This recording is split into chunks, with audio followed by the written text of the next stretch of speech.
Dylan, thanks for joining us today. Thanks for having me. You have this persona off pitch, you know, you're a charming, eloquent gentleman. Put you on a pitch and you turn into this passionate, aggressive rugby player that has occasionally stepped over the mark. How does that happen? It's me, and I think with every player I know, there's two types of people. There's the on-field character, and then there's the off-field. And for me, that's definitely a case. I'm just super competitive. I love winning. I hate losing.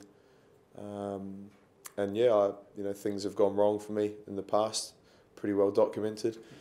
But I'd like to think I've learnt lessons, and I still am learning lessons.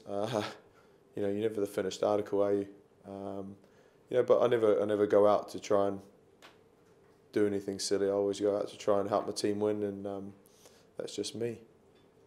You have so many critics out there who can sit in the safety of an armchair. Your spat on Twitter with the Irish journalist springs to mind. It wasn't directed at an Irish journalist, no. No, it was just a general comment.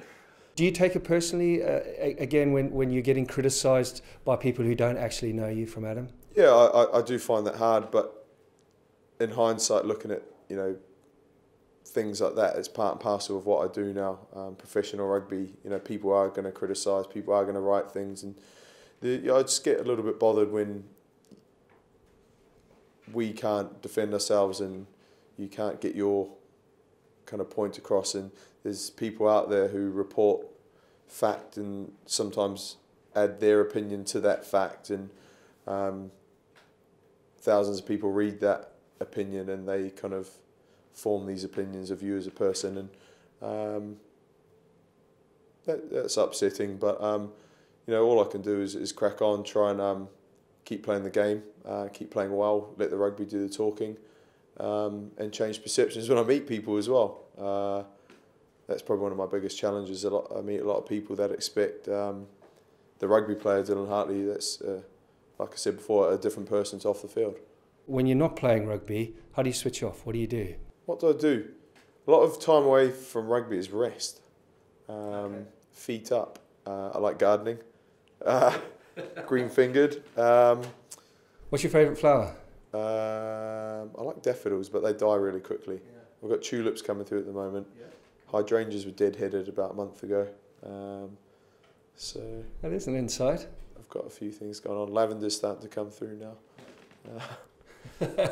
So can you describe your garden for me? It's not big. It's I brought the house off a retired couple, and they looked after the garden. So all I do is try and weed the weeds and mow the lawn. But yeah, it keeps me busy. I like going home. I like doing my firewood. Just little things. Things take your mind off rugby, and I'm expecting my first child in August as well. So that's really exciting. Yeah. Thank you. Apparently my world's going to change completely for the better, I hope. So yeah, it's all exciting. Let's turn to England now, and the last World Cup, because you were there. What's the difference between then and now?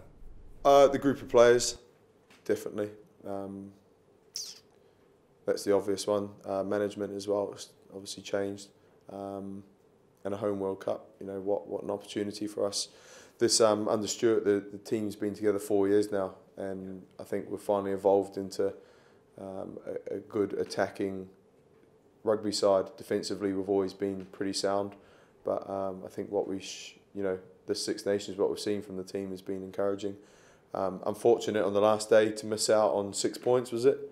But in hindsight, looking back, losing, Italy scoring a try in the last 5 minutes of the game, not scoring more points against Scotland when we created 10 line breaks or something like that. That's when we should have won the championship, not on the last day. So lessons to be learnt, but I think we're in a good place. Is there anything that you have to do between now and the first game against Fiji in September? Stay injury free, enjoy your holidays, and be prepared to work. 22nd of June, I think I'm in for training camp. So it's going to come around pretty quickly. and it's going to be so intense as well. So rest up, finish the season well, rest up, and be ready. How are you guys as a group of individuals going to cope with the pressure? I think pressure to me is probably expectation, and I think that's almost flattering as well. That our people, that even outsiders, are expecting us to perform and to win. So that's quite nice in a way. People see us as a genuine contender, and I think we've got to thrive on that. The power of home support as well. You hear about it adding 10% to the team, but I think it adds more. I think when that home crowd gets behind the team at Twickenham, it's scary powerful. You haven't got the most pleasant group. What's going to be the toughest game in that group? For me, I think Australia are dark horses. I think for the tournament, no disrespect to Wales, but Australia, I think overall everyone should be wary because they're good at it. Every World Cup, they turn up, and I think their exceptional rule of people like Matt Giteau and Drew Mitchell, people that experience coming back into the team, can only be good for them. So we're going to have to be good on the day against everyone, but I think Australia is going to be huge for us. And then there's the other rivalry of us and Wales. That's going to be huge. I think they offered to play the game at the Millennium Stadium, but for some reason we turned it down. But that will be a big day as well. Who's going to be in the final? I've got to say England because I am confident. I believe in our team.